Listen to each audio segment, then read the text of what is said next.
제가 먼저 읽습니다. 그러므로 너희 마음의 허리를 동이고 근신하여 예수 그리스도께서 나타나실 때 너희에게 가져다 주실 은혜를 온전히 바랄지어다. 너희가 순종하는 자식처럼 전해하지 못할 때 따르던 너희 사랑을 돌만지 말고 오직 너희를 부르신 거룩한 이처럼 너희도 모든 행실에 거룩한 자가 되라. 이렇게 되었으되 내가 거룩하니 너희도 거룩할지어다 하셨느니라. 외모로 보시지 않고 각 사람의 행위대로 심판하시는 이를 너희가 아버지라 부른즉 너희가 나그네로 있을 때를 두려움으로 지내라. 너희가 알거니와 너희 조상이 물려준 헛된 행실에서 대속함을 받은 것은 은이나 금같이 없어질 것으로 된 것이 아니요 나같이 오직 흠없고 점없는 어린 양 같은 그리스도의 피로 된 것이니라. 아멘. 하나님은 구속자 되신다. 세 번 시작. 하나님은 구속주 되신다. 하나님은 구속주 되신다. 하나님은 구속주 되신다. 아멘. 구속하면 가둔다 하는 뜻이 아니라 죄를 속해 주신다. 죄를 속해 주신다. 하나님은 우리의 죄를 속해 주시고 또 속해 주셨고 또 속해 주시기를 원하시는 바로 하나님은 구속주 되신다. 왜 이렇게 죄 문제가 중요한가? 그까지 보이지 않는 죄가 뭐길래 하나님이 우리의 죄를 위해서 우리의 죄를 구속해 주셔야지만이 되는가?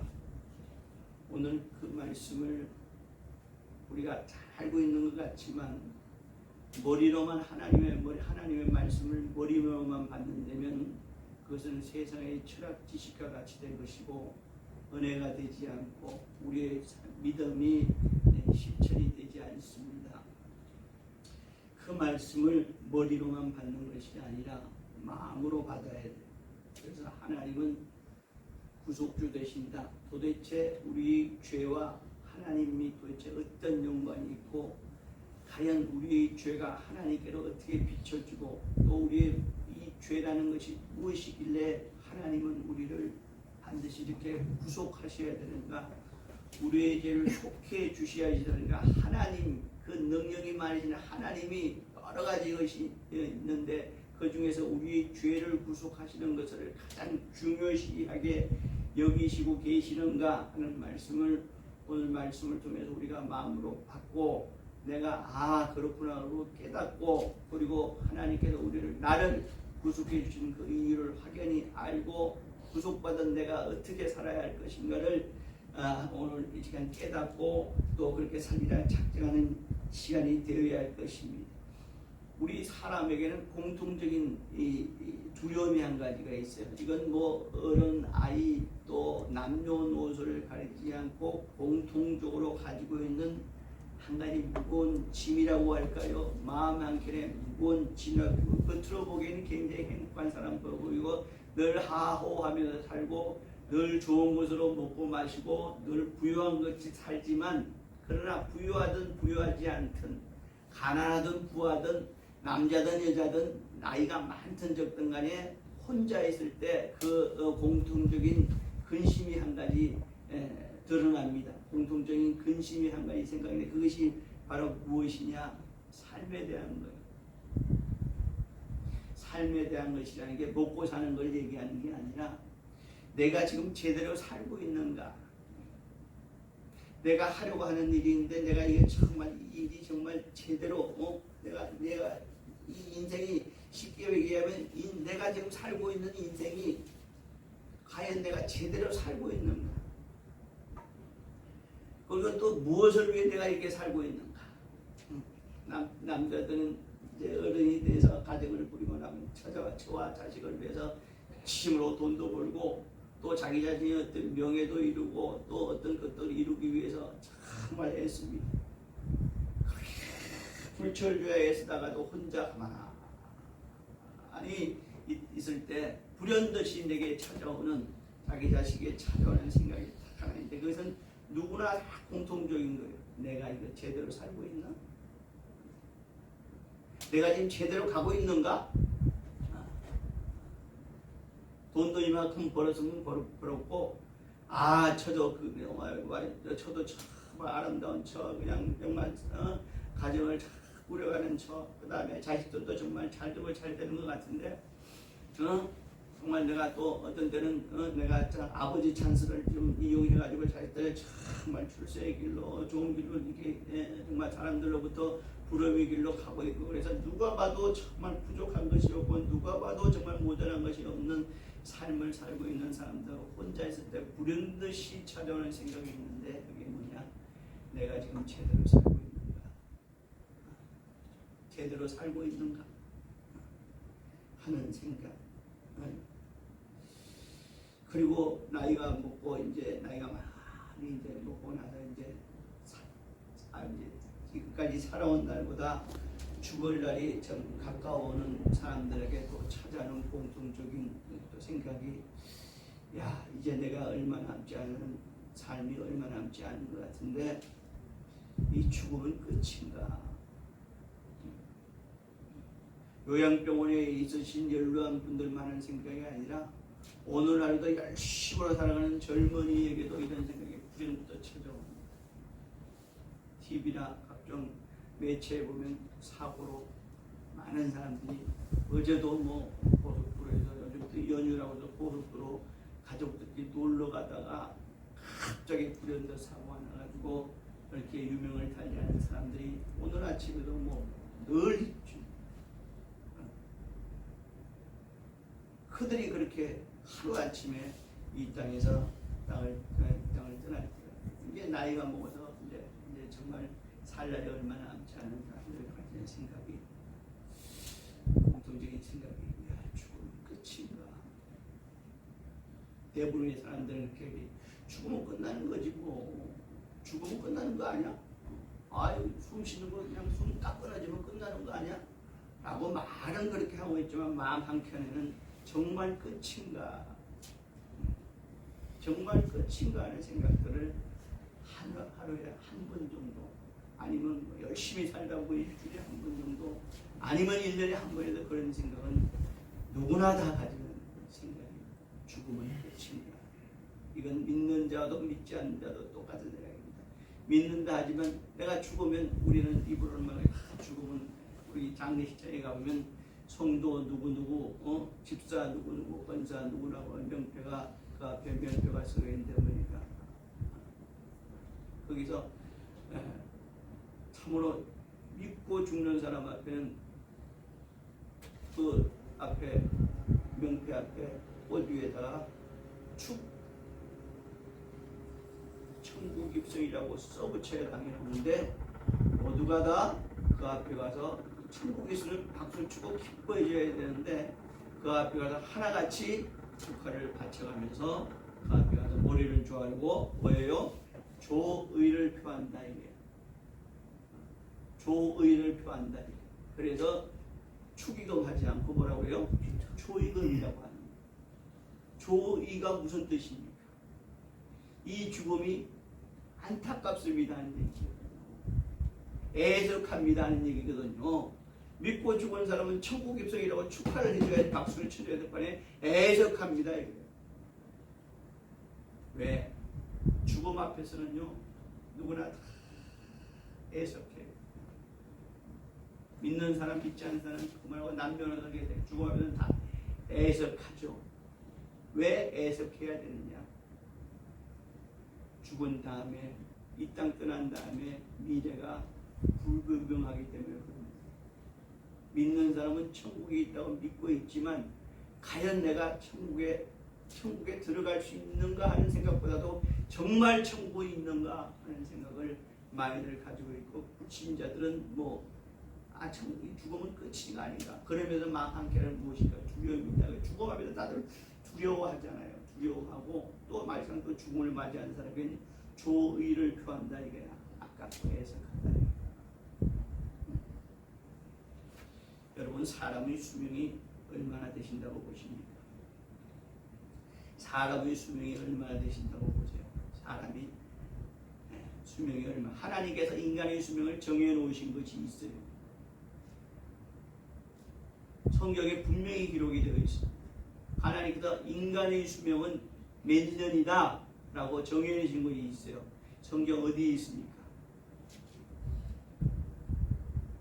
어떤 분한테 이게 성경에 이런 말씀이 있다 그러니까 목사님 무슨 말씀하십니까? 하나님께서 인간을 잘 되고 건강하게 건강해서 이 땅에서 많은 걸 누려도 오래오래 살아서 정말 과학도 발전해서 하나님께서 이 땅에 의학을 많이 발전하게 해줘서 인간의 앞으로 수명은 200년도 될 건데 무슨 말씀을 그렇게 하나님께 정해진 수명 앞에 아니 인간의 수명이 정해져 있기 때문에 우리가 왜 그게 의학을 발달시키고 의학을 하나님께서 우리에게 지식을 줘서 의학을 발달을 시키는 이유는 뭐냐? 살아있을 때 건강하게 살 수 있게 그렇게 의학을 발달시키는 것이 오랫동안 영원히 어떤 사람은 인간이 또 의학이 발달하면 영원히 살 수도 있다라고 말하는 사람들이지만 그러나 하나님은 분명히 인간의 육체의 수명을 정해 놓으셨어요. 그것이 바로 성경에 여러분 그런 게 있습니다. 어디에 있습니까? 창세기 6장 3절에 있어요. 무슨 말씀이십니까? 한번 보자고. 창세기 6장, 창세기 어딘지 아시죠? 창세기 구약성경에 맨 앞에 있습니다. 창세기 6장 3절에 분명히 하나님께서 시작 여호와께서 이르시되 나의 영이 영원히 사람과 함께하지 아니하리니 이는 그들이 육신이 됨이라. 그러나 그들이 120년이 되려 하시니라. 하지 말고 분명히 그러므로 그들의 날은 120년이 되리라. 목사님 왜 한 부분만 가지고 그 전에 그도 읽어보시고 5장도 읽어보시고 6장 이후에도 읽어보시니까 여기서 타락한 이게 하나님의 아들들이 사람의 딸들과 막 하나님의 아들들이 사람의 딸들하고 막 결혼하고 나니까 하나님이 그 사람에게만 120년이라고 여러분 그 성경을 제대로 읽지 않았기 때문에 하나님께 오늘 말씀에 뭐래요? 나의 영이 영원히 사람과 하지 않아야겠다. 이건 말하면 이 말은 뭐냐? 하나님은 영이시고 영원하신데 그 영을 우리 사람에게 주셨단 말이지. 아담에게 주셨잖아요. 내가 하나님의 영이 너희들과 함께 영원히 사람과 함께 하지 않겠다. 그 위에 보면 하나님의 아들과 사람의 딸들에 대한 얘기가 나와요. 하나님의 아들도 사람이고 사람의 딸도 사람이에요. 그죠? 그러면 하나님의 아들은 누구고 사람의 딸이 누군가? 이걸 가지고 신학적으로 왜 이렇게 어렵게 생각하는지 모르겠어요. 하나님의 아들들과 사람의 딸들이 결혼했다 이거야. 혼인했다 이거야. 그러니까 이걸 가지고 어떻게 풀려고 안 풀리니까 어떤 큰 목회자분께서 하나님의 아들은 천사고 사람의 딸은 사람이다 이렇게 풀어놨다가 시끄러웠어요. 나중에 한참 지난 다음에 아이고 내가 많이 실수했습니다. 치중진담이라고 해서 술 취해서 그런 것도 아닌데 왜 그분이 그런 실수를 했는가 모르겠지만 큰 교회 목사님이라 그냥 그렇게 얼렁덜렁 넘어갔어요. 하나님의 아들이 천사고 사람의 딸이 사람이다. 그러니까 천사와 사람이 결혼했다 이 말이 되는 얘기예요. 천사는 육체가 없는데 어떻게 결혼을 합니까? 하나님의 아들들과 이 하나님의 아들들과 하나님의 뜻대로 사는 자들과 그 다음에 하나님을 모르고 하나님의 뜻대로 살지 않는 자들의 딸 이 얘기거든요. 무슨 일 아시겠어요? 노아와 그 8 식구들은 하나님의 뜻을 알고 하나님의 뜻대로 살려고 했기 때문에 하나님의 아들들이 되는 것이고 그리고 그 후손들도 자연히 하나님의 아들들이 되는 것인데 하나님을 모르고 하나님을 섬기지 않는 자들이 있었다. 그들이 그 사람의 딸들이 있었고 그들이 결혼하게 됐다. 결혼하고 나니까 이건 뭡니까? 하나님의 이제 뭐야? 우리가 결혼을 하면 아들이 결혼을 합니다. 그 전까지는 엄마만 알던 아들이 장가를 갔어요. 장가에 가니까 어떻게 돼요? 장가는 그날부터 엄마는 그 다음이고 누구 말대로 살아요? 마누라 말대로만 사는 거예요. 어?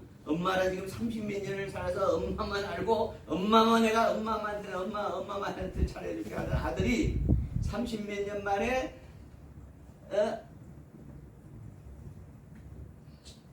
사랑하는 사람이 생겨서 그가 자기 처가 되었다.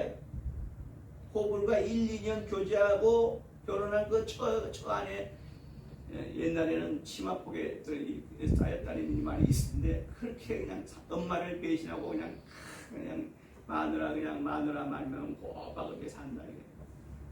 지금 그런 형색이에요. 지금 그런 형색. 그러니까 그렇게 말씀하신 이는 그들이 육신이 됨이라. 언제 사람이 육신이 아닐 때가 어디 있었어요? 사람은 육신이잖아요. 그런데 이는 그들이 육신이 됨이라 이 말씀은 뭐야? 이제부터 그들은 육신의 뜻대로 사는 자들이 됨이라 이 얘기거든요. 그들의 날이 이제는 육신으로 사는 날이 120년이 되리라. 아니, 요걸 가지고 또 누가 이래요? 노아 29 이후에도 무두셀라 같은 경우는 900몇살까지 살았잖아요. 어? 그럼 900몇살까지 120년으로 하나님께서 인간의 수명을 제한해 놓으셨는데 900몇살에 사는 무두셀라도 있었고 그 수에 600살, 700살 사람들이 수두룩이 많이 나왔잖아요. 그런데 왜 120년이라고 했는데 그 맞지가 맞지 않잖아요. 분명히 오늘 뭐라고 그러죠? 120년이 지금부터 되겠다 하는 게 아니라 뭐야? 되리라. 지금은 아니지만 앞으로 인간의 수명을 120년으로 제한받을 때가 있을 것이다. 그때가 되리라. 지금 이렇게 말씀하죠. 이게 하나님의 말씀이잖아요. 응? 여러분 지금 우리 지금 살고 있는 이 시대에 세계의 최고의 고령자가 몇 살입니까? 얼마 전에 어떤 TV를 잠깐 봤는데 일본 사람들이 굉장히 오래 살죠.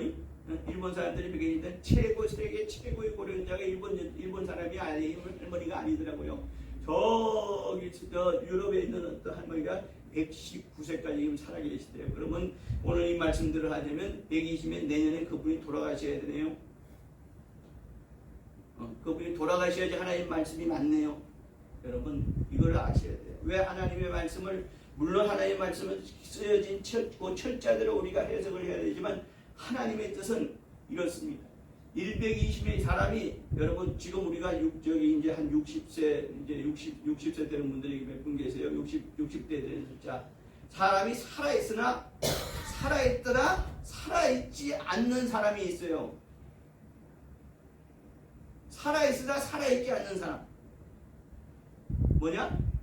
내가 내 생각대로 못하는 사람. 응? 쉽게 얘기하면 움직이지 못하고 병상에 들어 누워 있는 상태로 죽으를 기다려야 되는 사람. 이 사람은 살아있으나 그래서 옛말에 산송장이란 말이 있잖아요. 살아있으나 자기의 뜻대로 하지 못하는 사람. 이 자가 120년이 120년이 되면 사람으로서의 생각, 사람으로서의 기능을 하지 못할 때가 있어요. 지금 그 말씀을 하시는 거예요.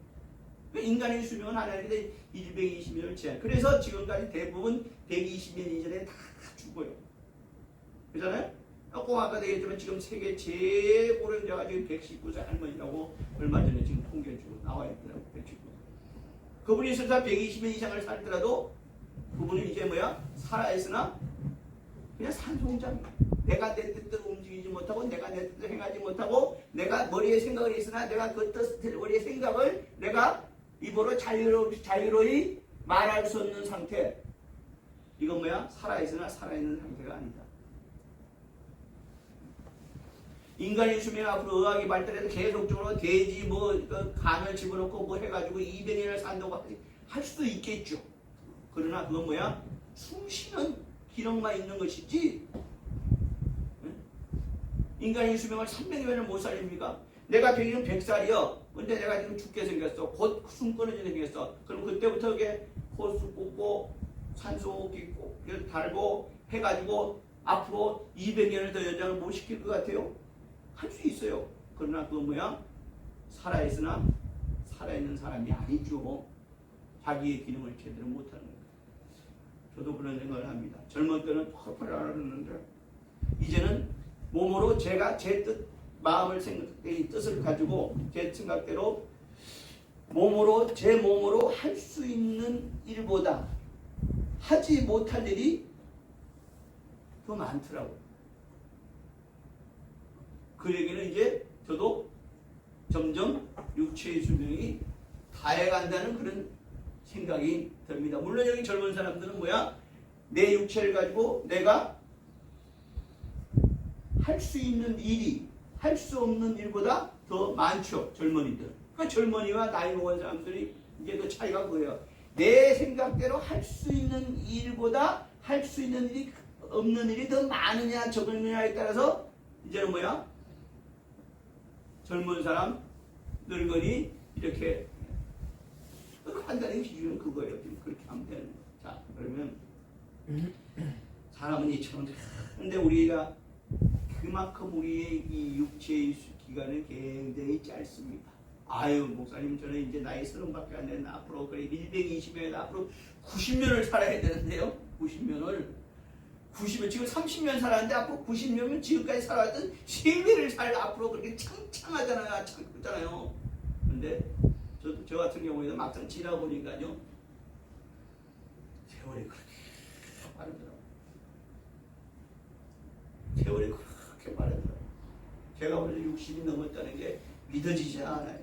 어떻게 60년을 살아왔는지 지나온 60년을 생각하면 지난 60년 회상해 보면 순간으로 주르륵 지나가요. 이만큼 인생은 짧습니다. 그래서 우리가 늘 얘기하죠. 여러분 회개하고 예수 믿으라고.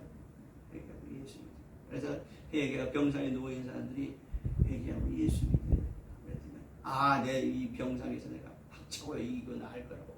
아, 요즘 말이야 우리 날 치료해주는 이 의사님 박사님이 얼마나 유능하다고 말이야. 소문이 찾아요. 내가 이 비싼 돈 들여가지고 여기 이 병원에 와가지고 이거 어렵게 입원해가지고 치료받고 있는데 말이야. 이거 내가 박차고 일어날 거라고. 물론 박차고 일어나셔야죠.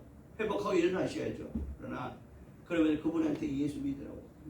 우리가 살아있을 때 예수 믿어야 됩니다. 라고 말씀드리면 조롱하는 투로 이렇게 얘기합니다. 그래요? 예수 믿어야지 구원받아 예수 믿어 천국 간다고 말씀하시는데 그러면 내가 여기 병상에서 박차고 일어나가지고 여기 회복해가지고 아주 내가 매듭을 들였어도 내가 정말 여기 병상에서 일어나가지고 내가 열심히 살다가 마지막 죽기 전에 내가 죽기 일보 직전에 회개하고 예수 믿을게요. 그런 얘기 여러분 안 들어봤어요? 병원 가서 전도하다 보면 그런 얘기하는 분들이 꽤나 많습니다. 죽기 바로 1분 직전에 내가 예수 믿고 구원받으면 천국 가면 될 거 아니에요. 그래서 제가 다시 묻습니다. 선생님이 혹시 언제 돌아가실지는 아세요? 언제 돌아가실지 아세요? 무슨 소리하고 이 사람이 예수 없게 앞으로 그냥 내가 여기도 앞으로 한 20년, 30년 정도는 충분히 살 수 있겠어요. 의학이 이렇게 빨리 200년, 120, 이제 지금 120, 인생이 120명이 이제는 200세 시대, 200살까지 살 거라는 얘기가 분명히 나올 거예요. 200. 그러나 산송장으로 앞으로 100년을 더 살면 뭐 하시겠어요? 생각조차도 생각을 못하는 상태. 머리로 자기가 생각을 못하는 상태. 이건 산송장 아닙니까? 그 사람이 100년 살면 뭐 할 거예요? 죽기 전에 예수 믿는다고요? 당신은 언제 죽을지 알아? 언제 죽을지는 아무도 몰라. 누가 알아? 하나님만 아시는 거예요. 근데 어떻게 언제 죽을지 알아서 당신이 죽기 전에 예수 믿는다고요? 그래서 마지막으로 제가 이렇게 말씀드립니다. 기회는 있을 때 잡아야죠. 속된 말로 물 들어올 때 노젓는 거예요. 기회는 있을 때 잡아라. 어떤 기회냐? 예수의 복음을 접할 기회. 그거 잡아야 돼. 그리고 믿었으면 구원받을 기회를 잡아야 돼. 더불어 우리가 천국 들어가서 상급을 받을 수 있는 기회를 잡아라. 라고 그렇게 말씀을 드립니다. 언제 죽을지 모르는 인생에 지극히 길다고 생각했던 인생이 당신 지금까지 80년 살았죠? 90년 살았죠? 그 80년, 90년이 굉장히 긴 기간 같지만 지나고 보니까 얼마 안 되죠? 짧죠? 그처럼 앞으로 당신이 30년, 40년을 산다 할지라도 그 기간이 지극히 짧습니다. 지금 내가 전하는 지금 이 복음을 접할 수 있는 기회가 있을 때 기회 있을 때 잘 보세요. 예수는 내일 믿는 게 아니고 뭐야? 오늘 믿으셔야 됩니다. 왜? 내일은 보장되지 않았기 때문에. 내일은 보장되지 않았기 때문에 그런 거 아닙니까? 내일이 보장되는 사람은 아무도 없어요. 내일이. 무슨 목사님 이렇게 비관적인 말씀을 하십니다. 내일을 위해서 열심히 살아야죠. 내일은 분명히 뭐야? 태양은 뜹니다. 내일은 분명히 또 새로운, 그러나 내일 그 태양이 뜨고 있는데 그 태양을 내가 볼 수 있다고 확신할 수 있는 사람이 누가 있어? 응? 기회해질 때 잘 보세요. 예수님 당시에 침례 요한이 먼저 예수님보다 먼저 나와서 그거 외쳤습니다. 회개하라, 회개하라, 회개하라. 그들 앞에 회개하라고 외치니까 요즘 아마 지나가는 사람에게 회개하라고 그러면 에이 재수없게 회개 무슨 내가 뭐 잘못한 게 내가 뭐 잘못한 게 회개하라고 근데 그 당시에 참으로 그때 유대인들이라 그랬는지 믿음의 사람 그 유대인들이라 그랬는지 여호와 하나님을 열심히 섬기는 믿음의 사람들이라 그랬는지 그들 앞에 회개하라고 침례 요한이 외치니까 그것도 광야에서 사람이 많이 살게 하는 광야에서 외쳤습니다. 광야에서 회개하라고 외치니까 그 다음에 많은 사람이 침례 요한 앞에 왔더라. 그래서 침례를 받았더라는 기록이 있습니다. 근데 그들이 회개하라고 하니까 그들이 누가 떠올랐어요? 많이. 야, 내가 하나님 앞에 잘못한 게 뭐가 있을까? 내가 하나님 앞에 잘못 먹고 살기에 바쁘고 내가 정말 열심히 살기에 바빠가지고 혹시나 하나님 앞에 내가 잘못한 게 뭐가 있을까? 라고 생각을 해보니까 어머 하나님 앞에 내가 잘못한 게 있구나. 하나님은 이거 율법을 통해서 이거 지켜라 그러는데 내가 지키기에 아무리 소모를 꺼도 10가지 중에 한 가지는 지켰지만 9가지는 못 지켰구나. 그러니까 회개하라고 하니까 내가 저분 앞에 가서라도 저분 앞에 침례를 받고 침례 요한이 침례 준 것은 예수 이름으로 침례 준 게 아니라 여호와 하나님의 이름으로 침례를 줬어요. 하나님 앞에 내가 나의 죄의 용서함을 받아야 되겠구나라고 침례 요한 앞에 사람들이 쭉 줄을 섭니다. 그러나 그들이 자기 육체로 범죄한 것, 마음으로 범죄한 것 이걸 회개하라고 그 말씀인 줄 알고 내가 마음으로 범죄하고 육체로 범죄한 것이 생각이 나니까 침례한테 두려워서 하나님이 두려워서 그들 앞에 가서 침례 요한 앞에 침례를 받습니다. 그런데 문제는 육체의 죄, 마음의 죄는 그 앞에 회개하고 침례 받음으로 사함 받을 수 있을지라도 당신의 영혼의 죄는 어떻게 할 거냐 이거야. 영혼의 죄는 어떻게 할 거냐 이거야. 영혼의 죄가 있어가지고 그 영혼의 죄 때문에 뭡니까? 천국에 갈 수 없는데 이 땅에서 하나님의 복을 아무리 많이 받고 이 땅에서 많은 것을 누린다 하나님의 복으로 많은 것을 누린다 할지라도 영혼의 죄 때문에 지옥 천국 갈 수 없는데 그건 어떻게 할 거냐 이게. 그건 어떻게 할 거냐 이거야. 그래서 하나님께서 우리에게 영혼의 죄 문제를 해결해 주시라고 하나님께서 직접 육체를 입고 오신 게 바로 누구예요? 아니 말을 해 누구예요? 예수. 우리는 예수님에 대한 오해를 고쳐야 돼요. 예수 그러면 뭐가 딱 떠오릅니까? 믿는 사람한테 질문합니다. 예수 그러면 뭐가 딱 떠오릅니까? 하나님의 아들. 맞죠? 예수는 그러면 하나님이 이 땅에 뭐야? 아들을 이 땅에 파견하신 거예요. 군대 갔다 온 사람들 여기 있으니까 뭐야? 파견이 뭔지 알죠? 아들아 가라. 가서 죽어. 너는 가서 죽되 너는 나 하나님 아버지처럼 거룩하지 않니? 그러니까 내려가서 죽고 그 피가 저 죄 많은 중생들 저 배려하는 인간들이 그 피를 믿는 자가 그가 정말 그걸로서 구원받을 수 있게 해야 되니까 가서 죽어. 예 아버지. 죽겠습니다. 와서 십자가에 못 박혀 죽어졌습니다. 그래서 그 피가 하나님의 아들의 그 거룩한 피가 나를 죄에서 구원하셨다. 할렐루야. 믿으면 구원 받아야 안 받아요?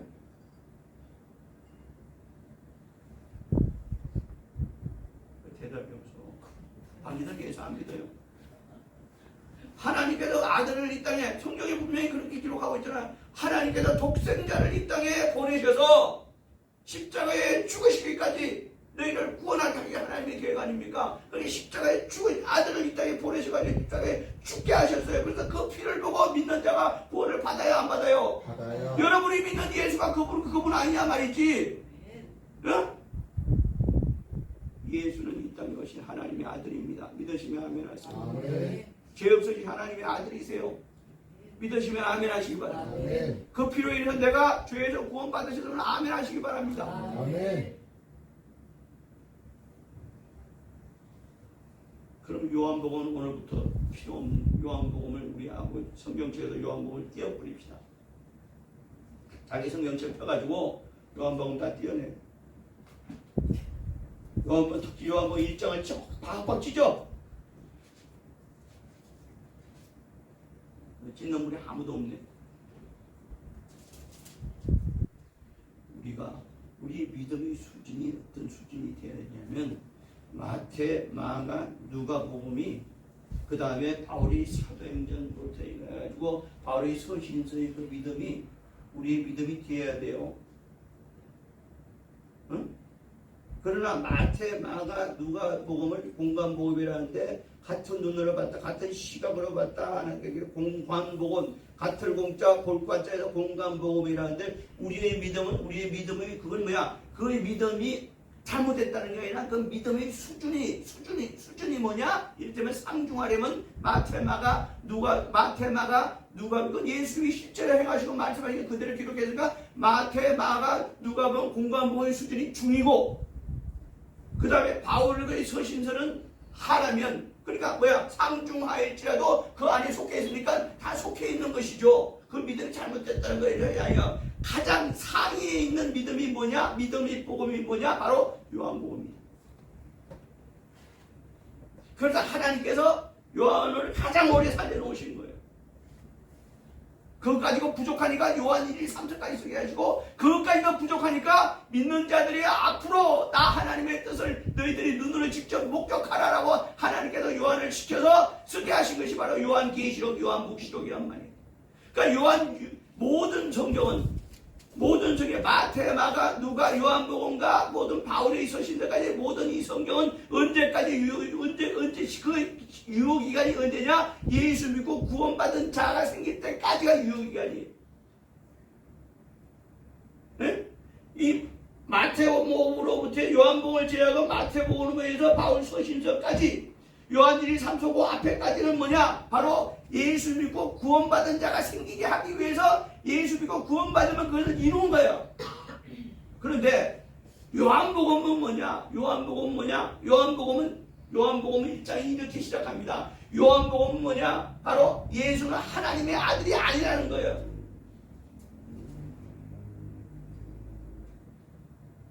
예수는 하나님의 아들이 아니라는 거예요. 그럼 뭐요? 예수는 하나님이란 거예요. 그래서 요한복음 1장 1절에 어떻게 시작합니까? 말씀이 육신 가운데 태초에 말씀이 계시는데 이 말씀이 하나님과 계시는데 그가 태초에 하나님 말씀으로 계셨고 이 말씀이 뭐야? 요한복음 1장 8 그게 뭐야? 1장 뭐야? 14절에 그 말씀이 하나님이 육신이 되어 우리 가운데 오셨는데 뭐야? 그 영광을 보니까 아버지 독생자, 아버지 아들로서의 영광뿐만 아니라 아버지 은혜가 아버지로서의 영광이 충만하더라. 그 얘기는 뭡니까?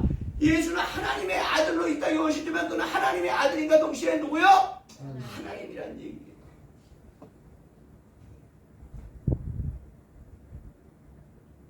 그렇게 믿어달라고 부탁하는 게 아니라 예수는 하나님의 아들로 이 땅에 오셨지만 그는 뭐야? 아들이라는 사명을 가지고 이 땅에 오셨지만 실제로 그분은 뭐야? 하나님이란 얘기예요. 그러니까 결국은 뭐야? 십자가에서 우리 죄를 위해서 죽으신 분은 뭐냐? 하나님의 아들이 죽으신 게 아니라 누가 죽은 거예요? 하나님이 죽어주신, 하나님이 죽었다가 아니라, 니체가 그랬죠? 니체가 뭐라고 그랬어요? 실은 God is die 그랬어요. 하나님은 죽었다. 니체가 그랬다니까. 근데 니체는 믿는 자에게가 아닌 게, 이렇게 얘기하면 벌써 여러분 눈치가 빨려서 다 깨닫겠죠. 니체는 믿는 자입니다. 근데 믿는 자가 하나님이 죽었다는 거예요. 그건 니체의 시서적을 읽어보지 않아서 여러분 이를 한번 읽어보세요. 니체가 하나님이 죽었다고 말씀하시는 것은, 말한 것은 뭐냐? 하나님이 실제로 하나님이 죽었다가 아니라 하나님의 뜻이 이 땅에 통용이 되지 않는다는 거예요.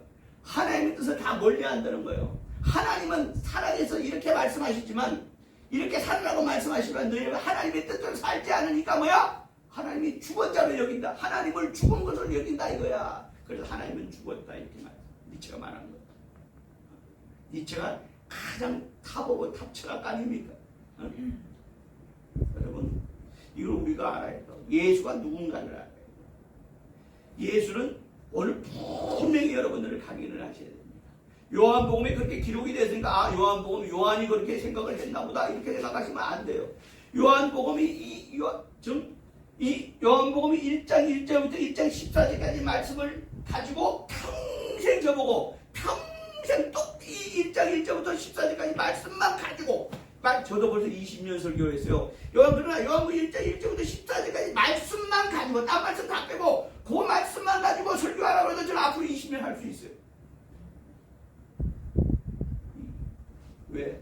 그 안에는 하나님의 뜻이 다 담겨져 있고 하나님의 성품이 다 담겨져 있고 하나님이 다 담겨져 있기 때문에 평생 이 말씀만 가지고 설교하라고 해도 설교할 수 있어요. 입이 아무리 많은들 세상에 책이 아무리 많은들 많은 시간들이 설교를 한다 해도 하나님의 뜻을 여러분들에게 다 전할 수 있겠어요? 하나님은 어디에나 계신 것처럼 무소부재 어디에나 계신 것은 하나님의 뜻도 무궁무진하세요. 이 안에 하나님의 뜻이 다 담겨있는 딴 복음이 필요 없다는 게 아니라 이 안에 그래 뭐야 요한이 이렇게 뭐야 그래서 결론부터 딱 때려놓고 이제 나머지를 쫙 풀어나가는 거예요. 여러분 우리가 예수를 믿는다는 게 뭐냐?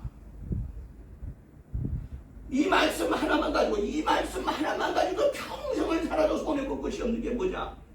그것도 영생까지 보장될 수 있는 말씀이 뭐냐? 따라합니다. 예수는 하나님이시다.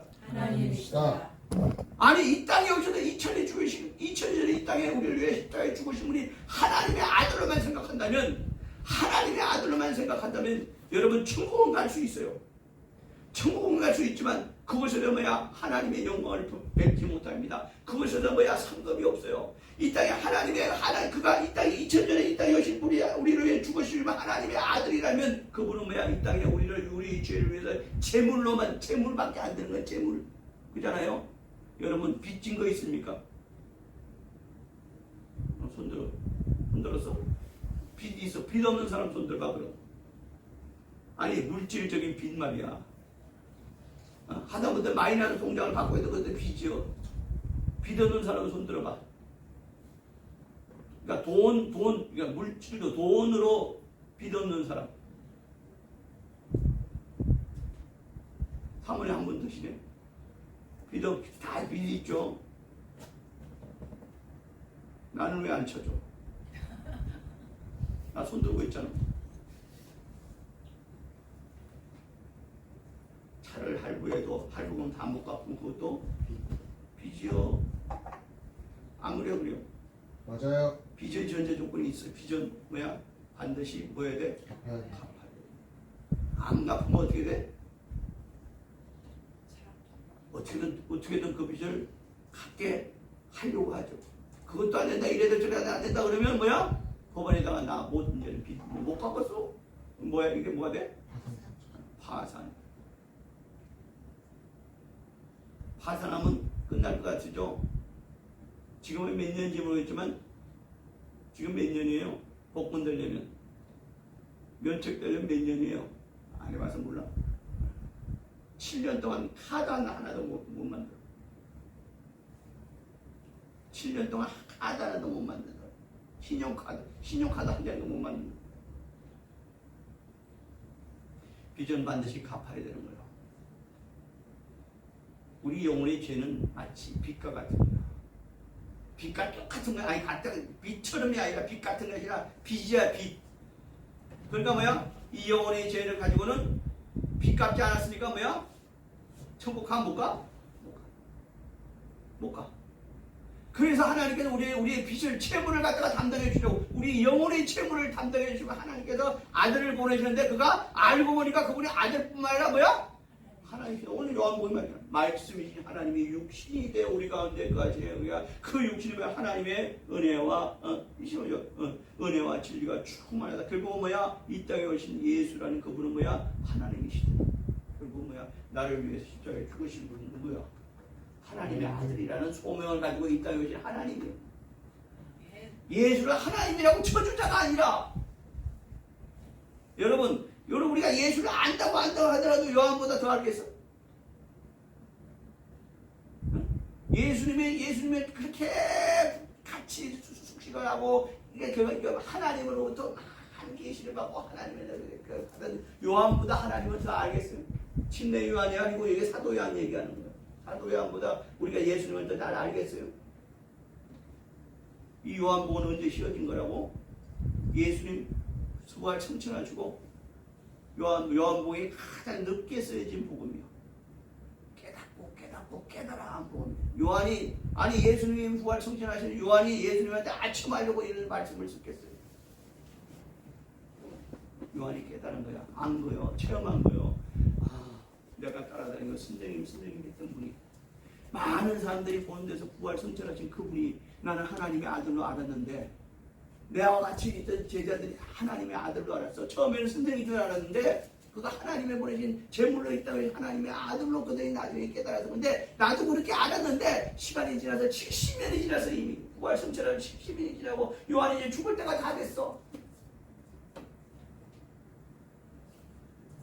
성령으로 예수를 다시 이 성령께서 그렇게 깨우쳐 주시고 그분이 하나님의 아들로 왔으면 우리의 죄를 다 담당하시고 죽으시면 그 사명은 다 끝난 거예요. 그래 안 그래요? 할 일 다 한 거 아니에요. 근데 그는 뭐야? 죽은 지 3일 만에 뭐 했다고? 부활해 버렸어. 세상에 부활한 이가 누가 있습니까? 부활을 자랑하는 게 아니라 부활했다는 얘기 뭐야? 사망 권세를 깼다는 얘기요. 우리는 한번 태어나면 다 죽어요. 그래 안 그래요? 다 죽는데 예수님도 죽었어요. 죽은 걸로 그가 하나님의 아들로 이 땅에 죽었어요. 그래서 그 피를 보고 믿는 자가 생겼어요. 그러니까 뭐야? 그 피가 하나님의 아들과 하나님의 보내신 제물이구나 하는 건데 예수님이 이 땅에 하나님의 아들로 준 소명을 다 했어. 더 이상 할 게 없어. 그런데 그는 뭐야?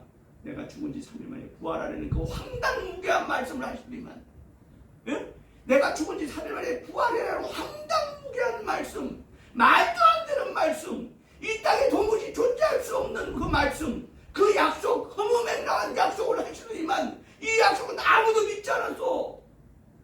허무맹랑한 약속이니까 이거는 죽은 지 3일 만에 그가 말씀하신 대로 살아나셨더라. 할렐루야. 아멘. 그가 살아나셨다는 얘기는 뭐야? 그분은 뭐야? 사람이 아니더라. 뭐야? 하나님이더라. 여러분도 사람이 아니더라는 얘기는 여러분 코미디 생각나십니까? 나만 아는가 봐. 사람이 아닙니다. 몰라요? 우리 권사님은 아직까지 권사님은 코미디 프로를 안 좋아하시나 봐. 나도 코미디 프로 잘 안 좋아하는데 코미디한 중에 사람이 아닌 분이다 이런 사람이 있습니다. 예수님은 이 땅에 사람으로 오셨는데 알고 보니까 뭐야? 사람이 아니더라 이게. 뭐요? 하나님이시더라. 왜? 그 증거로 그는 죽은 지 3일 만에 부활하셨더라. 할렐루야. 결론은 뭡니까? 결론은 뭐요? 나를 위해서 죽으신 분이 이분은 뭐야? 하나님이시더라. 아니 하나님이 할 일이 없어가지고 하나님이 이 모든 우주와 만물을 다 지으신 하나님이 할 일이 없어서 나를 위해 죽으셨어.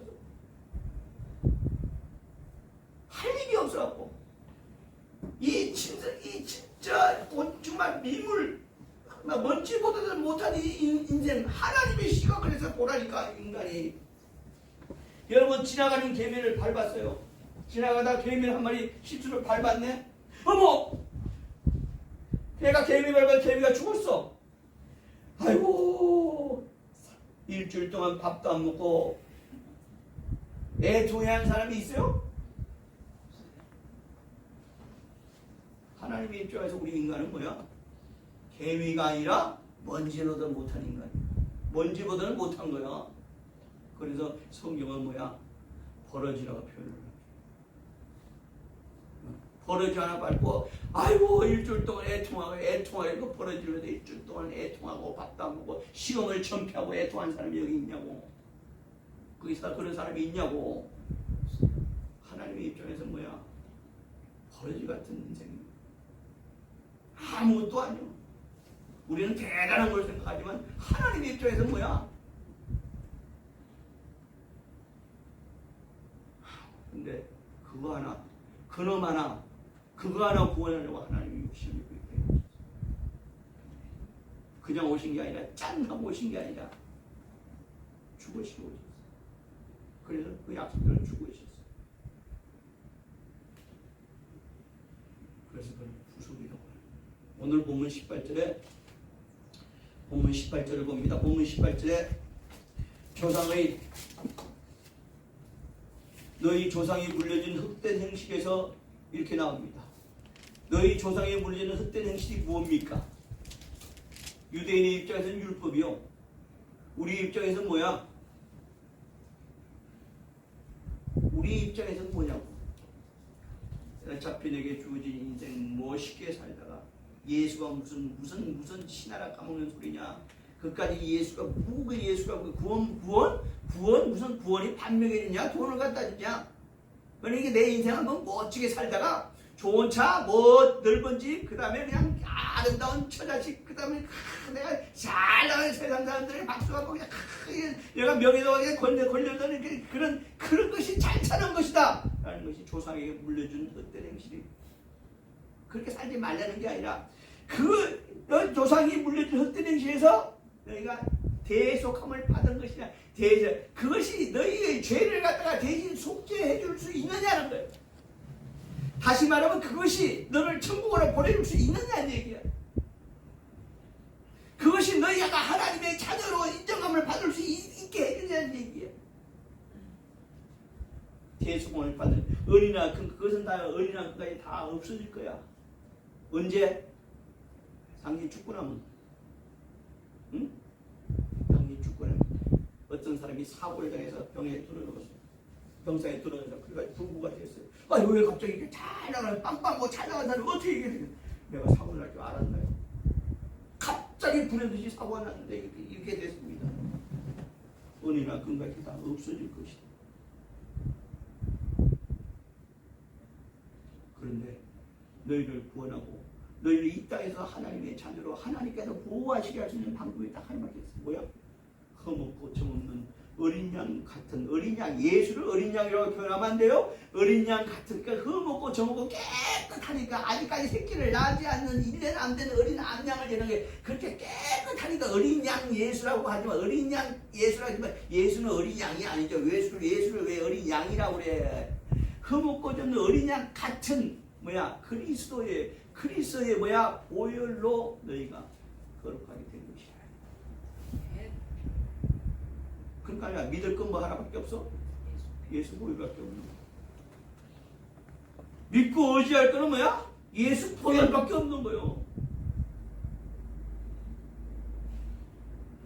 내가 저기다 시뻘건 현수막을 지금 그러는지 지금 여기가 와가지고 계속 그러는지 뭐라고 써놨어? 낡았어요. 색깔도 바랬어요. 처음에 빨간 육죽에 했는데 지금 낡았어요. 색깔도 바랬어요. 근데 여전히 붙여놓는 이유는 뭐야? 실망하고 어둡고 참 말이야 깨지고 말이야 했던 너희 여기 이분 교회 문을 딱 들을 때 형은 문을 딱 열 때 정면을 보는 게 예수 보혈 아니요. 저거 보고 예수 보혈로 당신 씹었고 이거 보고 예수 보혈로 내가 구원받았고 저거 보고 내가 예수의 사람이고 저거 보고 하나님의 자녀 같지 않은 애들 그걸 보고 저걸 뗄래야 뗄 수가 없어. 마음판의 세계라는 거야. 자꾸 잊어버리니까. 그러므로 이 땅에서 우리를 죄에서 구원받을 수 있는, 우리를 구원할 수 있는 유일한 것은 딱 하나밖에 없어요. 뭐예요? 예수 보혈. 다시 말하면 하나님의 피예요. 하나님의 영이시기에 피해낼 수 없으시기 때문에 그냥 육체를 입고 이 땅에 오신 것 뿐이지. 어떤 분은 그렇게 말씀하세요. 신학자란 자가 그렇게 멍청하면서 하나님께서 이 땅에, 그거 내가 인정한다. 하나님께서 이 땅에 와서 십자가에 못 박혀 하나님의 아들이 십자가에 못 박혀 죽으셨다. 그건 내가 인정하는데, 그러면 하나님께 잠시 잠깐 하나님의 자리를 비워놓고 이 땅에 잠시 잠깐 나들이 오신다. 그 동안에 하나님은 하나님의 자리를 비웠는데 이 땅에 소리를 하고 있다. 이게.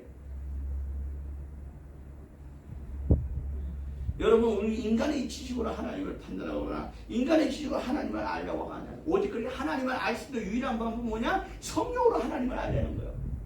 왜? 성령은 하나님의 영이기에. 그러니까 성령이 교회들에게 하시는 말씀, 성령이 교회들에게 하시는 말씀, 오늘 제 입을 통해서 하시는 말씀은 성령이 교회들에게, 성령이 구속받은 하나님의 자녀들이 하시는 말씀을 믿으시면 아멘하시기 바랍니다. 그러니까 내 평생 여러분이 할 말은 뭐야? 예수 보혈, 예수가 하나님이시고, 예수가 하나님께서 예수를 이 땅에 오셔서 우리를 위해서 피 흘려 죽으시고, 그 피가 나를 구속하셔서 나를 죄사함 받게 하셨으니까 그 피로 인해서 내가 하나님의 자녀되고, 그 피로 인해서 내가 이제 천국이 보장받았다는 그 사실을, 이것밖에 제가 드릴 말씀이 없어요. 교회는 오직 예수. 그래서 교회는 오직 예수만이 증거돼야 되고, 예수만이 알려줘야 되고, 그래서 예수 하나님이신 그분의 영광 받으셔야 되고, 그가 정말 우리 안에 예수, 그러니까 오늘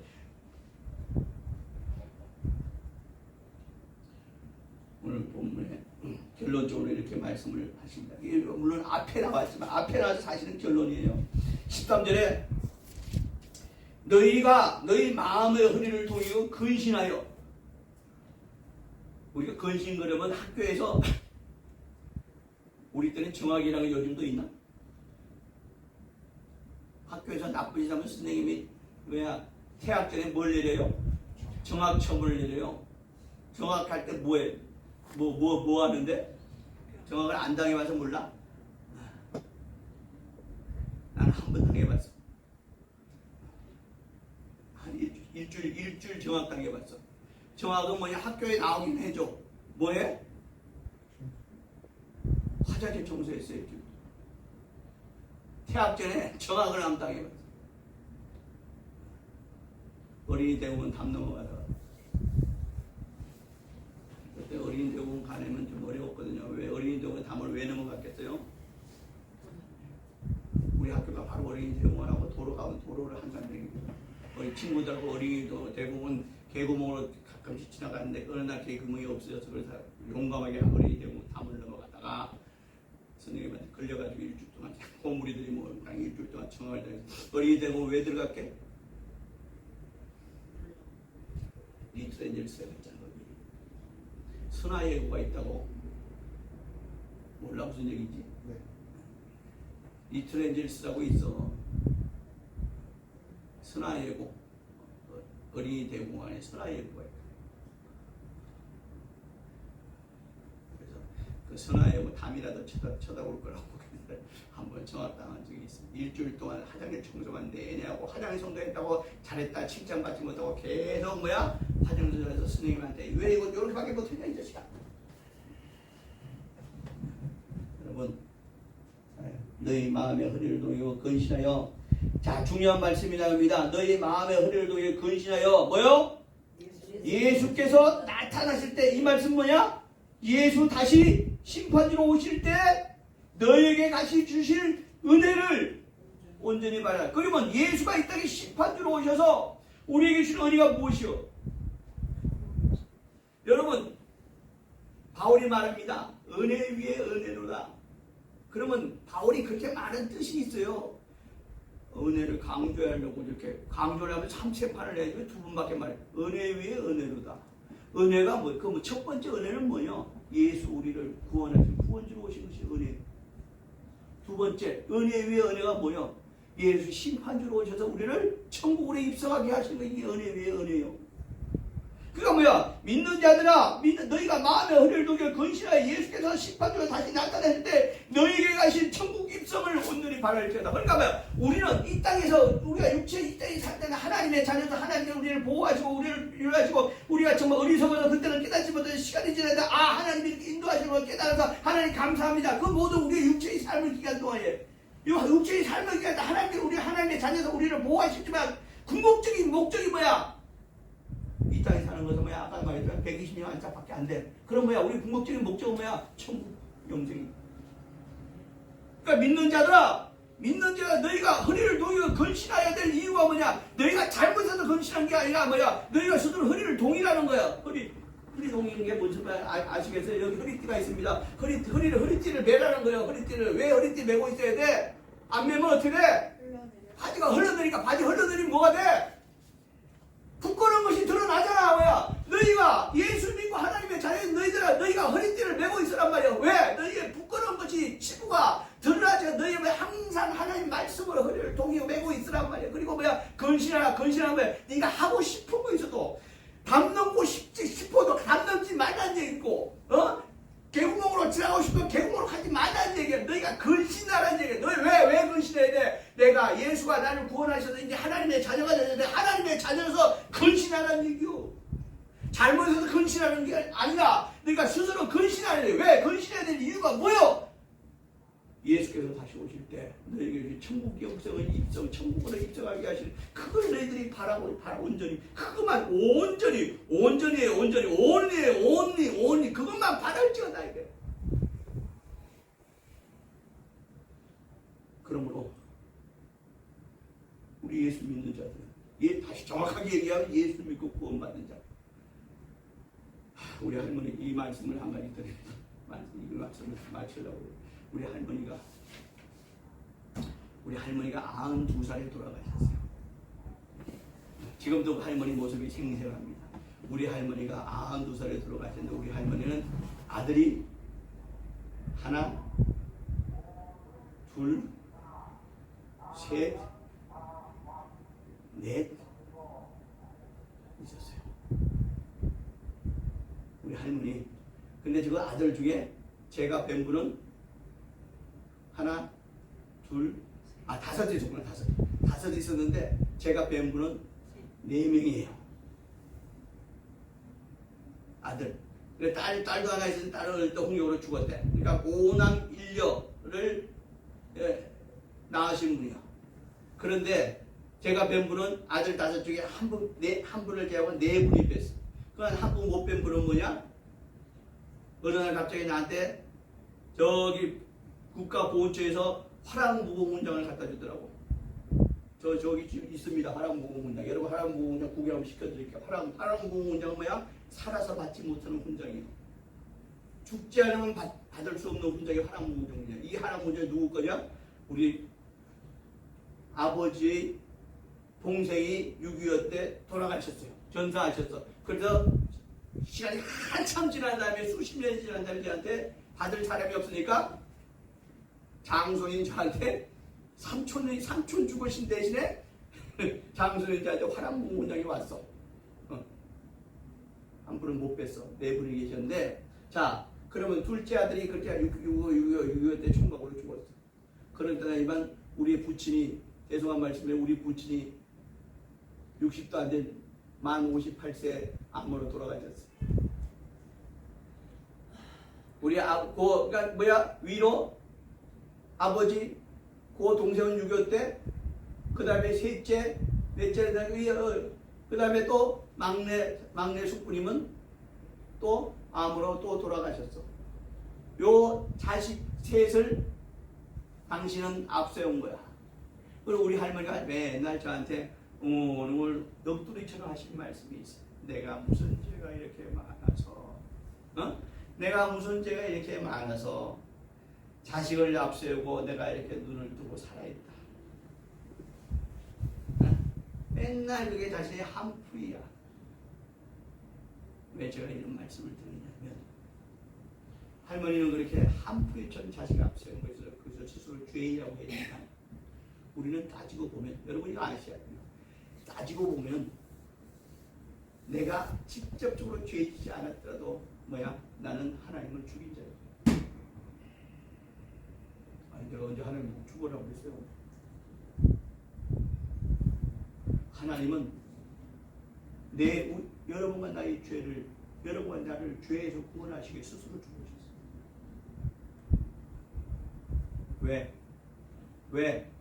왜 죽으셔야 됐을까? 왜 하나님께서 이 땅에 하나님의 아들이라는 신분을 가지고 있다고 해도 왜 죽으셔야 되는가? 왜? 죽지 않으면 안 되실까? 그게 의문점이에요. 죽지 않으면 안 되는가? 근데 하나님은 죽으셨어. 피 얹고 죽으셨어. 왜? 빚 갚은 거예요. 아까 빚 얘기했잖아요. 빚 갚았어. 죄라는 빚을 갚아주신 거예요. 우리가 세상에서 빚만 있어도 전전긍긍하잖아요. 사채를 쓰면 채무자가 언제 나한테 올지 문 두드렸지 전전긍긍하잖아요. 이건 뭐야? 은행 빚을 써도 이런 거 이자는 자꾸 올라가잖아. 그러니까 밤에 잠을 잘 수가 없어요. 걱정이 되는 거죠? 금리는 자꾸 올라가고 이자는 자꾸 늘어나고 갚으려고 하니까 내가 능력이 안 되고. 하나님은 우리의 죄라는 빚을 한 번에 갚아주셨어요. 믿으시면 정말 믿음으로 아멘 하시기 바랍니다. 근데 그 빚이 갚아있는 게 우리 살아있을 때만 효력이 있는 게 유효기가 아니라 그 빚을 갚아주는 궁극적인 이유는 뭐야? 천국 가라는 거야. 천국 가라는 거야. 천국 영생하라는 거야. 천국에서 수명이 얼마인지 아시는 분? 천국 수명이 얼마요? 인간의 수명은 육체의 수명은 120년이나 아까 배웠지만 우리 알았지만 천국 수명은 얼마요? 영생이다.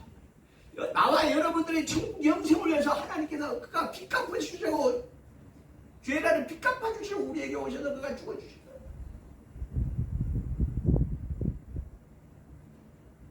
어떤 분은 우세요. 왜 오세요, 권사님? 왜 오세요, 권사님? 너무너무 감사해서요. 할렐루야. 정말. 그리고 계속 우세요. 왜 우세요? 이제 그만 우세요. 그 빚을 내가 어떻게 갚을까 싶어서요. 그 빚 갚을 수 있어 없어? 못 갚아. 못 갚을 빚이니까 성경에서 뭐라고 표현해? 은혜라고 한다. 갚을 수 있으면 은혜가 아니오. 갚을 수 없으니까 은혜요. 이 하나님의 은혜를 입은 저와 여러분이 갚을 수 없는 은혜를 입었다고 해요.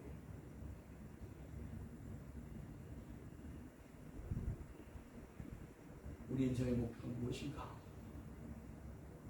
이 갚을 수 없는 은혜니까 갚을 생각을 하지 마세요. 갚을 수 어차피 못 갚는 거 아니에요? 어차피 못 갚을 거니까 갚을 생각도 하지 마라. 그러나 뭘 해야 돼? 그 은혜에 뭐 해야 돼? 감사는 해. 자랑하지 마세요. 나 주일 다니고 예배하고 밥 먹고 나가가지고 이렇게 피켓으로 전도합니다.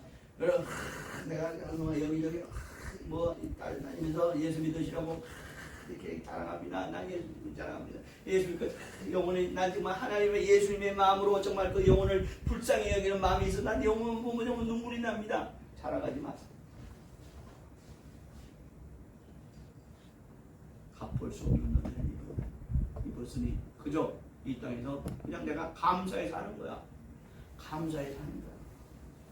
나 11조 교인이에요. 나 이때까지 얼마나 큰 신앙을 했는데요. 자랑하지 마세요.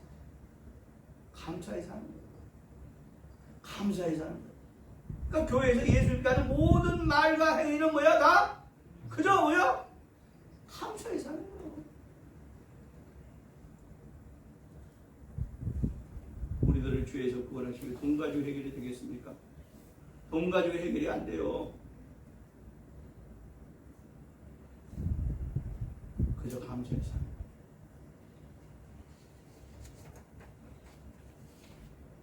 말씀이 조금 길었습니다. 기도합시다.